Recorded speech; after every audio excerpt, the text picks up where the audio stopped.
Folks, welcome back to another episode of The Fallen Badge. Today, the murder of Officer Daryle Black, Long Beach Police Department, California. Officer Black was 33 years old. Now, he had about 10 years of law enforcement experience. Now, he wasn't married. He had family. It was kind of hard trying to dig out something about exactly how many family members he had. Now, he was an Orange County deputy sheriff in the late 1980s. He worked at the main jail. Now, he joined the Long Beach Police Department, and he'd been on their gang unit for a couple of years. Now, this story is going to be about gang activity. Now, it's April 29th, 2000.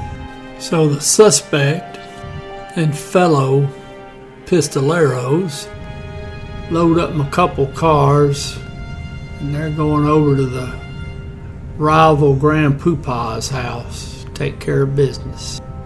Now, the Grand Poopah for this rival gang, he lives at 1968 Lime Avenue at the time of this event. So our five desperados, they pull up. Got some of them there in a red Chevy Beretta.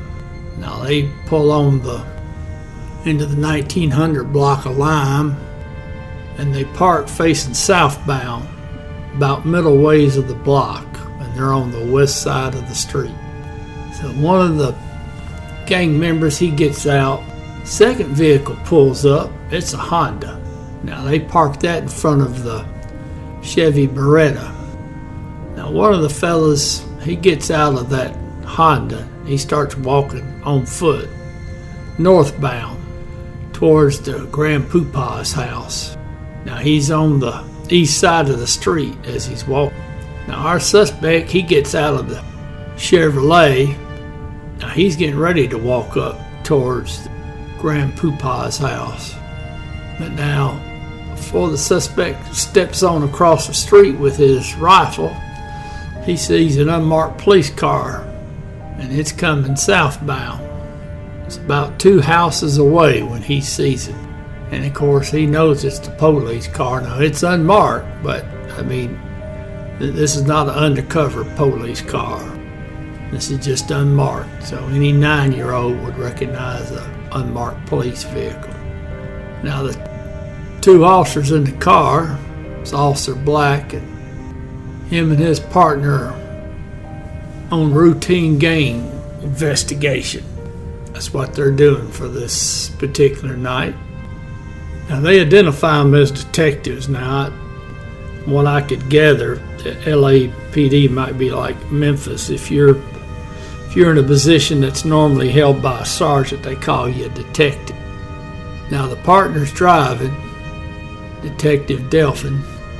Detective Black, he's in the front passenger seat. Now, they just got through investigating a possible gang fight at about 11 o'clock, and they decided it was time to go get a cup of coffee. Now, being true gang officers, they decided, well, okay, we're going to go get coffee, but let's cut down Lime, because Lime Avenue, there's a lot of gang activity. So Officer Black's partner, he's driving along. They're going westbound on 20th Street. They hang a left. They're going southbound on Lime Avenue. Now, if there is gang activity on Lime Avenue, that's probably because the Grand Poopah of one of these gangs lives on that street. Now, the partner, Officer Delphin, he sees a double-parked vehicle facing south on Lime, and it's about mid-block between 20th and 19th Streets. Now, he sees a male walking down the street, a Hispanic fella, near these cars, and he's eyeballing this fella. He stops, and he's about 2 car lengths behind the double-parked vehicle. Now, he didn't recognize him immediately, but he did know this fella, because this fella was a gang member, and he had locked him up several times. So now, Officer Delphin, he said he was just getting ready to get out of the car. They were going to talk to this fell on the sidewalk. And he said just about that time, somebody back to his right-hand side, which would be west, started shooting up the car. Now, Officer Black's partner said that there was a sensation of heat in the vehicle, and he had not noticed anyone else standing out on the street. Now, the windows were all shot out, debris flying. Now, Officer Delphin, he's hit in the head. He said it was immediate and severe pain. He said that shot in the head, he sensed an immediate impairment of his motor skills. He said his fingers went numb and they were bloody. And then he had another gunshot strike him in the right knee, and he said that was excruciating pain. Now, there's a witness down the street that he saw the shooting. He said that it appeared that the officers were looking at the fellow walking and they didn't see the one standing over behind the cars on the other side of the street. This witness was a former military guy. He'd been in the Navy. Now, in his opinion, he thought there was more than one gun being used. Now, Officer Delphin, he thinks Officer Black was mortally wounded right off the bat as soon as the shooting started. Because he said Officer Black never uttered a word. He just laid over in the seat. So now Officer Black's partner, he lowers himself in the driver's seat, scrunched down and laid over to the side next to Officer Black. So he couldn't really tell where he was going, but he was using the light and telephone poles and the wires as a guide. He was just trying to keep his vehicle in the middle of the street. Now Officer Delphin, he got down to the next block there, put in park and called for help. He said he just knew he was going to die.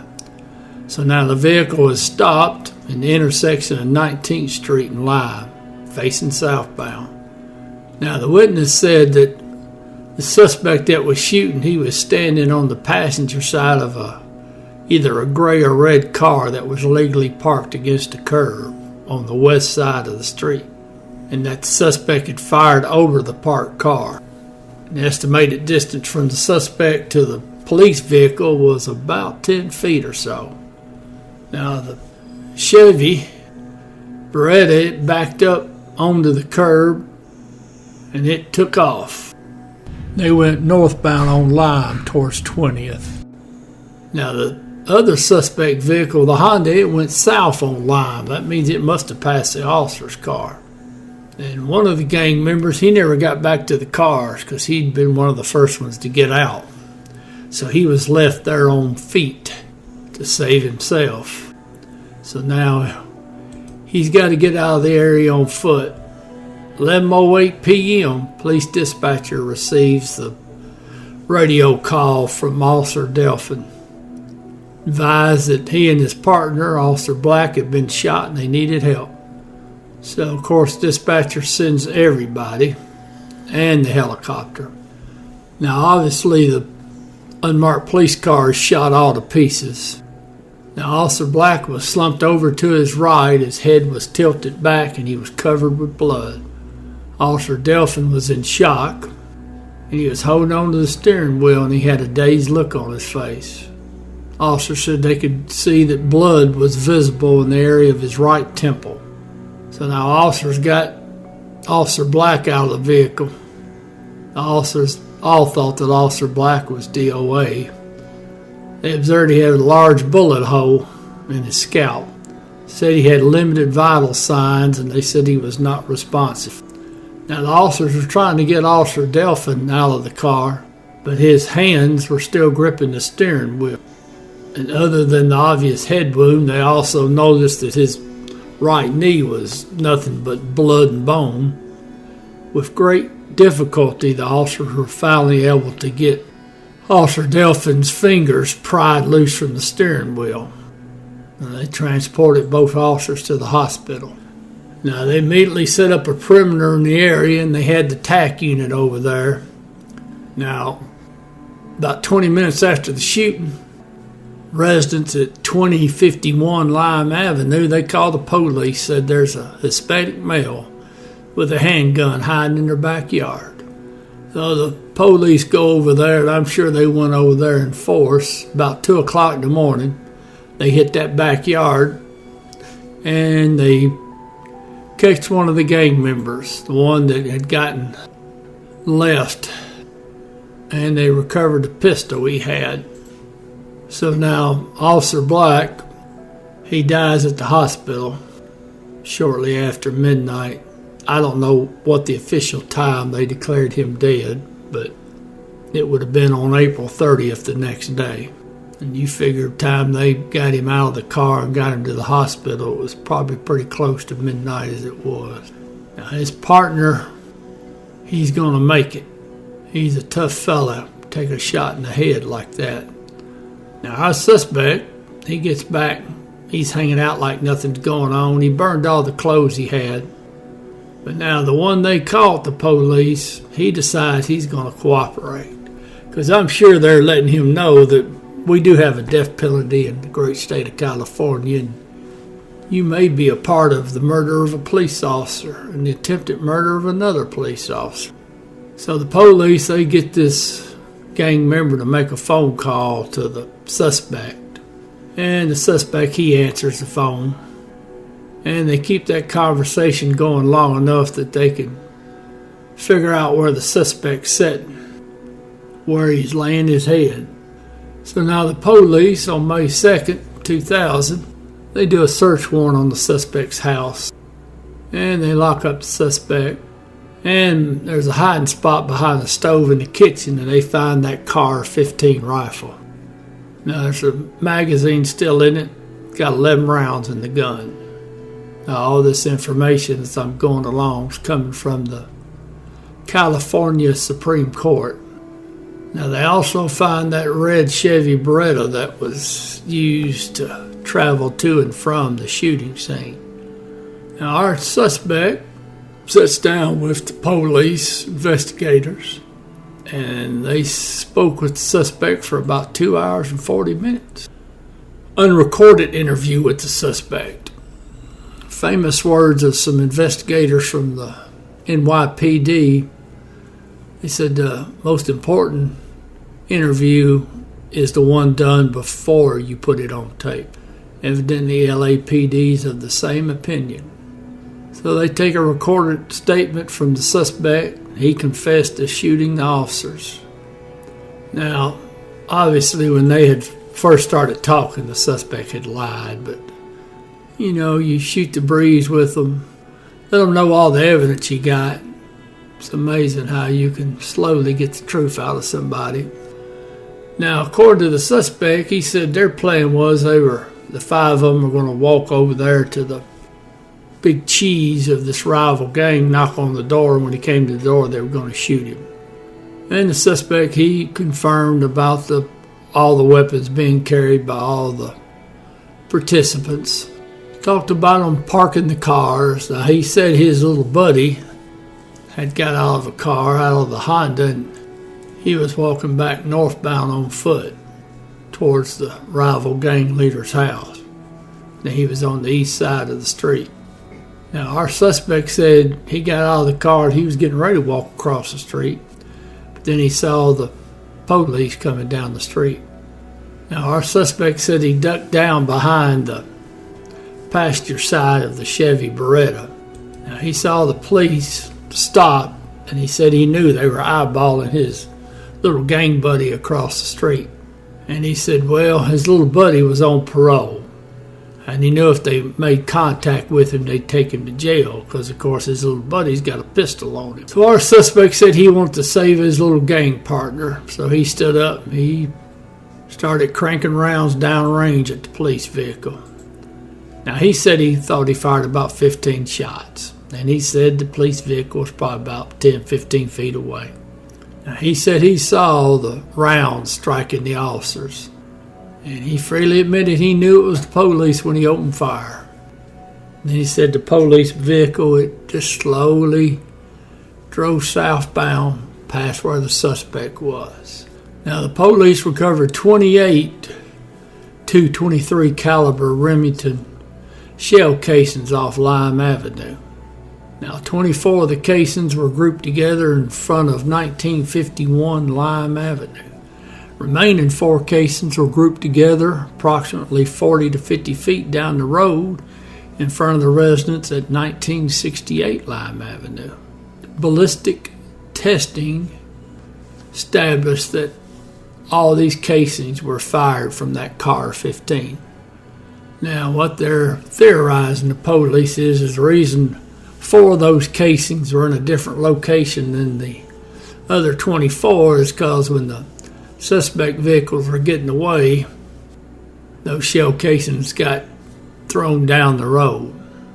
They also located skid marks near those 4 shell casings. Now, the police found 20 bullet holes in the officer's car, 7 bullet strikes to the windshield and 5 strikes in the passenger side of the vehicle. 1 bullet went through both the passenger side and driver's side headrest. 8 bullet fragments were recovered inside the officer's vehicle. Now, according to the bullet trajectory analysis, officer's vehicle was in motion when the suspect fired. And Mr. Suspect was basically perpendicular to the vehicle as he fired the shots. The trajectory of all those shots, but one, were from the rear to the front of the vehicle, and that one had a slightly front to rear trajectory. Now, there were no bullet strikes to the rear of the vehicle. Compact grouping of the 24 shell casings indicates that our suspect was stationary when he fired. Now, they test fired that car 15, and the gun expert that operated that weapon was able to crank off 28 rounds in under 7 seconds. Now, they did an autopsy on Officer Black. Cause of death was a single gunshot wound to the head. Gunshot projectile material was observed in Officer Black's right forearm, right hand, right thigh, right side of his chest. So he would have survived had it been for that shot to the head. Now, he's spend a lot of time researching what happened to the suspect, other than I can tell you that he's in prison. He did get the death penalty. Not that he'll ever see it carried out, but in prison he remains.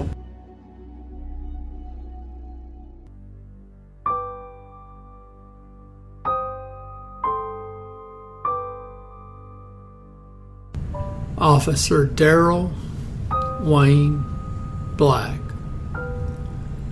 End of watch, April 30th, 2000.